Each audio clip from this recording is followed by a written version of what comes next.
Kay Senate President Juan Ponce Enrile, buong Senado raw ang magdedesisyon ng usaping ito. Pero sa tingin ng ekonomistang si Solita Monsod, magiging susi raw para malinawan ang pagbili ng kondo ni Corona kung ilalabas ng Supreme Court ang SALN ng Chief Justice.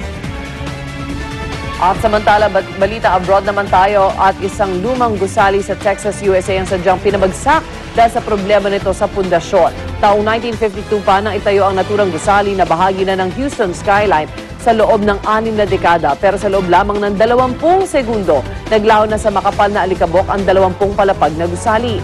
Unti-unti na raw kasing lumulubog ang gusali at mas mahal pa raw ang magagastos kung aayusin ito. Kaya minabuti ng may-ari, nagibain na lang ang gusali at magtatayo na lang ng paribago. Actually, marami tayong gusali na ganyan na kailangan na rin gibain. Tinitira ng mga tao. Tinitirahan pa. Mga tenement. Sa atin, dami-dami condemned building nakatayo. Condemned. Ayun yung term ng condemned building. Sa Ortigas lang, meron. Santa Cruz. Santa Cruz. Sa Maynila, ang dami. Sa Maynila. Yung mga tenement na may mga crack na nakikita obvious na tuwing nagkakaroon ng lindol sa ibang bansa, pinipicture. Correct. Na baka pag sakaling pwedeng anytime daw bumagsak. Parang okay lang naman condemned, basta kung walang nakatira. Pero marami ito, condemned na. May nakatira pa. Tapos squat. Oo, tapos ang mindset nila, kung oras mo na, oras mo na. Kaya lang, pagka namatay ka naman, syempre ang sisi sa government.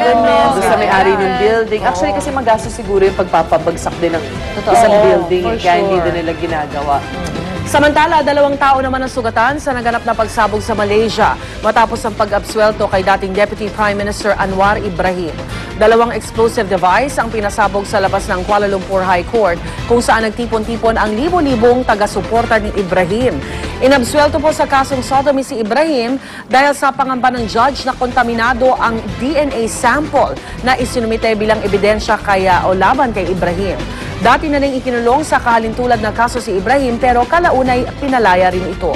Si Anwar Ibrahim ay itinuturing na kaibigan ng ating dating Pangulong Joseph Estrada at itinuturing na malaking banta sa pamumuno ng administration party sa Malaysia. At ipinagdiriwang ni Catherine, Duchess of Cambridge, ang kanyang unang kaarawan bilang miyembro ng British Royal Family. Papandesal ka naman! At simula pala na birthday party na may bahay ni Prince William, talagang star-studded na. Bahagi ng kanyang 30th birthday celebration, ang Royal Gala premiere ng pelikula ni Steven Spielberg na War Horse, kung saan personal niyang na-meet ang sikat na direktor. Pero ayon sa palace officials, hindi naman daw mag-aarbo ang gagawing celebration para sa birthday ni Duchess Kate. Nakatakda rin siyang tumulong sa iba't ibang organisasyon at charity institutions. So, you invite Happy birthday! Ganda niya. Kat, happy birthday! You're so close, man. Sana, sasayaw kaya sila ng party-party talaga.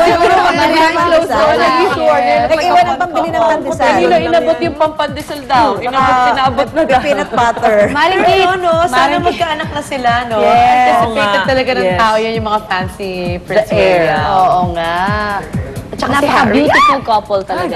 Gorgeous. Sobra. At ito naman maagang showbiz balita ni Luan. Luan? Akala ko yun na yung showbiz. Good morning po mga kapuso. Sunod-sunod na pong dumarating sa Pilipinas sa mga Hollywood stars sa kabilang sa pelikulang Born Legacy na nakatakdang mag-shooting dito sa ating bansa. Ang British actress na si Rachel Weisz na leading lady sa pelikula, dumating na rin sa NAIA ilang araw matapos makita ang bidang si Jeremy Renner sa Makati. Naging mailap naman sa media ang Academy Award Best Supporting Actress winner na nakasuot pa ng bonnet. Usap-usapan din ang posibleng pagdating sa bansa ng Mr. ni Weisz, ang James Bond star na si Daniel Craig para bisitahin sa shooting ang kanyang misis. Hinihintay din ang pagdating ni Edward Norton na gaganap naman bilang kontrabida. Mahigit 1 buwan daw mananatili dito sa Pilipinas sa mga Hollywood stars at magsisimula na mag-shoot sa Miyerkules ang pelikula sa ilang piling lugar sa Metro Manila at Palawan. May mga tumitili. Eto, mas titili kayo dito, girls. Samantala, very much in love naman ngayon ang Harry Potter star na si Daniel Radcliffe. Sa mismong set ng Harry Potter movie franchise, nakilala ni Daniel ang kanyang current girlfriend na si Rosie Coker na nagtatrabaho bilang isang production assistant doon.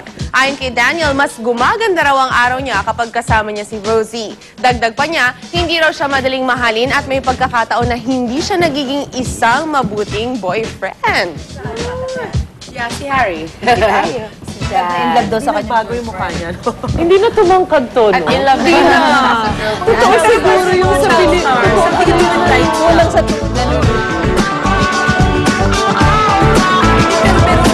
Ayan, magandang umaga po sa inyong lahat mga kapuso. Ito na po mula sa Pag-asa ang ating hirit panahon ng Visayas sa Mindanao pa ay makakaranas ang tinatawag nating cold front.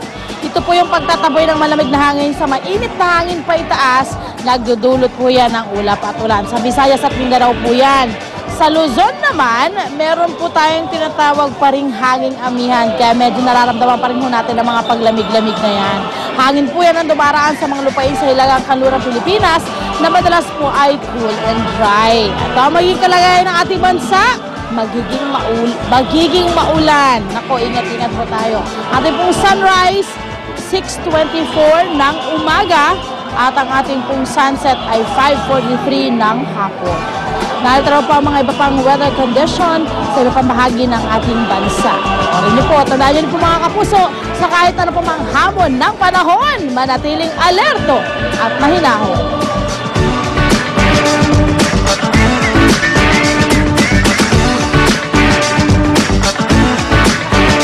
Kaya naman po para sa maasahang pagbabalita at masasayang morning gimmick, tuloy-tuloy lang ang pagbantay dito po sa Unang Hirit!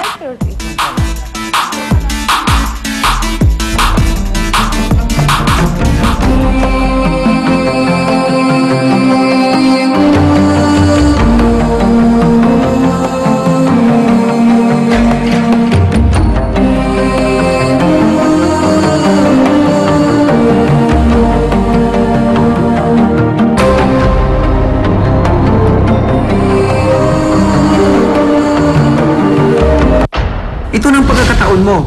Ipakita mong galing mo. Anumang trabaho, di maiwasan ang body pain. Pero huwag mangamba. Patunayan ang iyong pagpupursige at pagbibigay ng buong galing. Kaya huwag matakot umaray. Kakampi mo ang Alaxan FR. May Power Fast Formula para bilis alis ang body pain.